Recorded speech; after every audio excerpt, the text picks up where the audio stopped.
Sa gitna ng kaliwat ka ng espekulasyon at usap-usapan, tila tuluyan ng kinumpirma ang napipintong kasal nina Kim Chiu at Paolo Avellino. Maraming tagahanga ang natuwa sa balitang ito, lalo na't matagal nang inaabangan ang susunod na hakbang sa relasyon ng dalawa matapos ang emosyonal na proposal ni Paolo na nag-viral kamakailan. Bagamat matagal nang nalilink sa isa't isa, naging mas bukas sina Kim at Paolo sa kanilang relasyon nitong mga nakaraang buwan.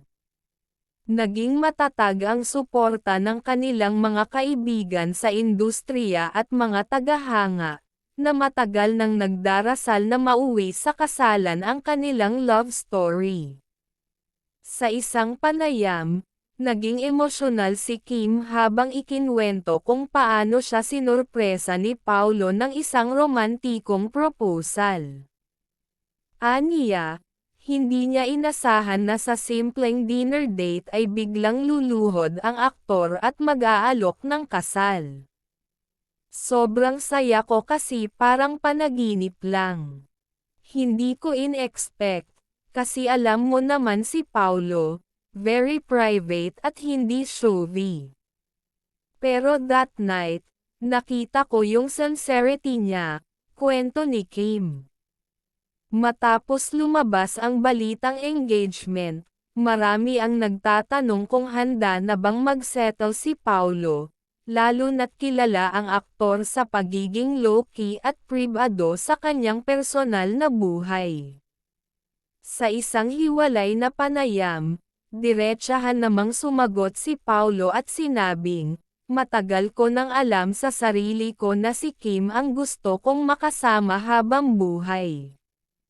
Hindi man ako vocal dati, pero sa puso ko, siya na talaga. Handa na ako sa next chapter ng buhay namin."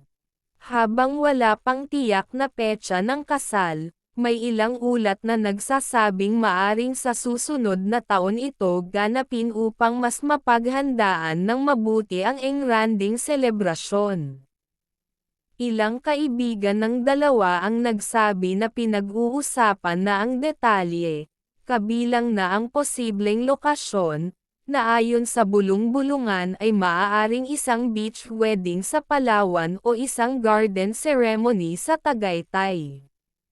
Samantala, marami ring katanungan ang lumutang tungkol sa magiging takbo ng career nina Kim at Paolo matapos ang kasal. May ilang fans na nangangamba na baka magpahinga muna sa showbiz ang dalawa upang mag-focus sa buhay may asawa. Ngunit sa isang event, nilinaw ni Kim na hindi pa rin niya iiwan ang kanyang karera. "Hindi naman mawawala ang passion ko sa trabaho.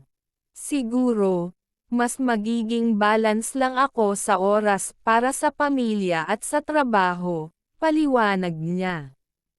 Si Paolo naman, na kilalang pribado pagdating sa kanyang personal na buhay, ay nagsabing suportado niya ang mga pangarap ni Kim at kung ano man ang mapagdesisyonan nilang dalawa, magkasama nilang haharapin. "Ang mahalaga, kasama ko siya sa bawat hakbang. Kung saan siya masaya, susuportahan ko," pahayag ng aktor. Hindi rin napigilan ng mga kasamahan ni Kim sa It's Showtime na magbigay ng kanilang reaksyon sa engagement. Lubos ang kasiyahan ng mga co-host, lalo na ni Vice Ganda, na nagsabing, "Finally. Bagay na bagay sila. Alam mo yung love na natural lang.